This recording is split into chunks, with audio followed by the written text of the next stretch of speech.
ಎಲ್ರಿಗೂ ನಮಸ್ಕಾರ. Welcome to Yashodarshana YouTube channel. ಇವತ್ತಿನ ವಿಶೇಷ ಏನಪ್ಪ ಅಂತಂದರೆ, ಯಾರೆಲ್ಲ ಬ್ಯುಸಿ ಇರ್ತಿರೋ, ಅಯ್ಯೋ ಇವತ್ತು ಅಡುಗೆ ಮಾಡ್ಕೊಳಕ್ಕಾಗಲ್ಲ, ಟಯರ್ಡ್ ಆಗಿದೆ ಅಂತ ಅನ್ನೋರಿಗೆ ಈ ವಿಡಿಯೋ. ದಿಢೀರ್ ಸಾರು ಒಂದು 10-15 ನಿಮಿಷದಲ್ಲಿ ಆಗುವಂಥ ಸಾಂಬಾರನ್ನ ಹೇಳ್ಕೊಡ್ತಿದ್ದೀನಿ. ಈ ಸಾಂಬಾರು ಹೇಗೆ ಮಾಡೋದು ಅಂತಂದರೆ, ಈಸಿಯಾಗಿ, ಹೆಲ್ದಿಯಾಗಿ, ಟೇಸ್ಟಿಯಾಗಿ ಮಾಡ್ಕೊಳ್ಬಹುದು. ಈ ಸಾಂಬಾರಲ್ಲಿ ಯಾವುದೇ ಥರದ ಮಸಾಲೆ ಅಂತೂ ಇರೋದೇ ಇಲ್ಲ. ಮಸಾಲೆ ರಹಿತ ಸಾಂಬಾರು ಇರೋದ್ರಿಂದ ಡೈಜೆಷನ್ಗೆ ತುಂಬ ಒಳ್ಳೆಯದು. ಸೊ ಇನ್ನೇನಕ್ಕೆ ತಡ, ಬನ್ನಿ ಸ್ಟಾರ್ಟ್ ಮಾಡೋಣ. ನಾನಿವತ್ತು ಟೊಮೊಟೊ ಸಾರು ಮಾಡ್ತಾಯಿದ್ದೀನಿ.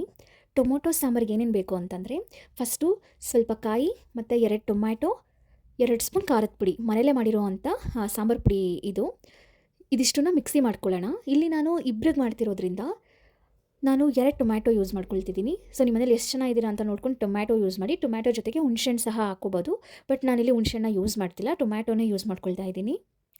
ಸೊ ಇದಿಷ್ಟನ್ನು ಮಿಕ್ಸಿ ಮಾಡಿಕೊಂಡು ಒಗ್ಗರಣೆ ಮಾಡ್ಕೊಳ್ಳೋಣ. ಒಗ್ಗರಣೆ ಮಾಡ್ಕೊಳ್ಳೋಕ್ಕೆ ಸ್ಟವ್ ಆನ್ ಮಾಡಿ ಒಂದು ಪ್ಯಾನ್ ಇಟ್ಟಿದ್ದೀನಿ. ಇದಕ್ಕೆ ಸ್ವಲ್ಪ ಆಯಿಲ್ ಹಾಕ್ಬಿಟ್ಟು ಸಾಸಿವೆ, ಜೀರಿಗೆ, ಒಣಮೆಣ್ಸಿನ್ಕಾಯಿ, ಈರುಳ್ಳಿ, ಕರಿಬೇವನ್ನ ಹಾಕ್ಬಿಟ್ಟು ನೀಟಾಗಿ ಫ್ರೈ ಮಾಡ್ಕೊಳ್ತಿದ್ದೀನಿ. ಈರುಳ್ಳಿ ಸಾಫ್ಟ್ ಆಗೋವರೆಗೂ ಫ್ರೈ ಮಾಡ್ಕೊಳ್ಳಿ. ಅದಾದಮೇಲೆ ಮಿಕ್ಸಿ ಮಾಡಿಟ್ಕೊಂಡಿರೋ ಅಂಥ ಪೇಸ್ಟ್ನ ಹಾಕ್ಕೊಂಡು ಹಸಿ ಸ್ಮೆಲ್ ಹೋಗೋವರೆಗೂ ಚೆನ್ನಾಗಿ ಫ್ರೈ ಮಾಡ್ಕೊಳ್ಳಿ. ಸೊ ಫ್ರೈ ಆದಮೇಲೆ ನೀರನ್ನ ನೋಡಿಕೊಂಡು ಹಾಕ್ಕೊಳ್ಳಿ. ಟೊಮ್ಯಾಟೊ ಸಾರು ತೆಳು ಇದ್ರೂ ಚೆನ್ನಾಗಿರುತ್ತೆ. ನಾನು ಈ ಕಡೆ ಗಟ್ಟಿನೂ ಇಲ್ಲ ತೆಳುನೂ ಇಲ್ಲ, ಆ ಥರ ಮಾಡ್ಕೊಳ್ತಾ ಇದ್ದೀನಿ.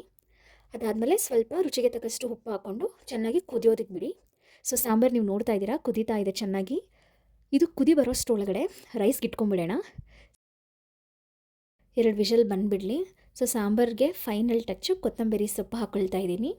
ಕೊತ್ತಂಬರಿ ಸೊಪ್ಪು ಹಾಕಿಬಿಟ್ಟು ಸ್ಟವ್ ಆಫ್ ಮಾಡಿ ಲಿಡ್ ಕ್ಲೋಸ್ ಮಾಡ್ತಿದ್ದೀನಿ ಸಾಂಬಾರ್ದು. ಅದಾದಮೇಲೆ ಈ ಕಡೆ ವಿಷಲ್ ಕೂಡ ಬಂತು, ರೈಸ್ ಕೂಡ ರೆಡಿ ಆಯಿತು. ಫೈನಲಿ ರೈಸು ರೆಡಿಯಾಗಿದೆ, ಸಾಂಬಾರು ರೆಡಿಯಾಗಿದೆ. ಟೊಮ್ಯಾಟೊ ಸಾರಿಗೆ ನೆಂಚ್ಕೊಳ್ಳೋಕೆ ಏನಾದರೂ ಬೇಕೇ ಬೇಕಲ್ವಾ. ಹಪ್ಪಳ ಹಾಕ್ಕೊಳ್ಳೋಣ ಅಂತ ಅಂದ್ಕೊಂಡೆ, ಹಪ್ಪಳ ಬದಲು ಬಿಸಿ ಬಿಸಿ ಬಜ್ಜಿ ಹಾಕ್ಕೊಳ್ಳೋಣ ಅಂತ ಬಜ್ಜಿ ಮಾಡ್ಕೊಳ್ತಾ ಇದ್ದೀನಿ. ಸೊ ನೀವು ನೋಡಿದ್ರಿ ಅಲ್ವಾ, ಕ್ವಿಕ್ಕಾಗಿ 5 ನಿಮಿಷದಲ್ಲಿ ಟೊಮ್ಯಾಟೊ ಸಾರು ಮಾಡ್ಕೊಳ್ಳೋದು ಹೇಗೆ ಅಂತ. ಅಯ್ಯೋ ಇವತ್ತು ಅಡುಗೆ ಮಾಡ್ಕೊಳಕ್ಕಾಗ್ತಾಯಿಲ್ಲ, ಏನಾದರೂ ಈಸಿಯಾಗಿ ಮಾಡಿಕೊಂಡ್ರೆ ಸಾಕಪ್ಪ ಅಂತ ಹೇಳೋರಿಗೆ, ಅಥವಾ ಬ್ಯಾಚುಲರ್ಸ್ಗೆ, ಅಥವಾ ಪಿ ಜಿಲಿರೋರು ಕೂಡ ಆರಾಮಾಗಿ ಇದನ್ನು ಮಾಡ್ಕೊಳ್ಬೋದು. 5-10 ನಿಮಿಷದಲ್ಲಿ ವಿತ್ ರೈಸ್ ರೆಡಿ ಆಗಿಬಿಡುತ್ತೆ. ಸೊ ಬಿಸಿ ಬಿಸಿ ಅನ್ನ ಜೊತೆ ಟೊಮೆಟೊ ಸಾರು, ಬಜ್ಜಿ, ಬೋಂಡ ಇಟ್ಕೊಂಡಿದ್ದೀನಿ. ಸೊ ತುಂಬ ಚೆನ್ನಾಗಿತ್ತು. ನಮ್ಮ ಮನೆಯಲ್ಲಂತೂ ಊಟ ಇವತ್ತು ಸಕ್ಕತ್ತಾಗಿತ್ತು. ನಿಮ್ಮ ಮನೇಲಿ ಏನು ಮಾಡಿದ್ರಿ ಸ್ಪೆಷಲ್ ಅಂತ ಕಮೆಂಟ್ ಮಾಡಿ. ಹಾಗೆ ಇದೇ ರೀತಿ ನನ್ನ ಯೂಟ್ಯೂಬ್ ವೀಡಿಯೋಸ್ನ ನೋಡ್ತಾ ಇರಿ, ಸಬ್ಸ್ಕ್ರೈಬ್ ಮಾಡಿಕೊಡಿ, ಸಪೋರ್ಟ್ ಮಾಡಿ. Thank you.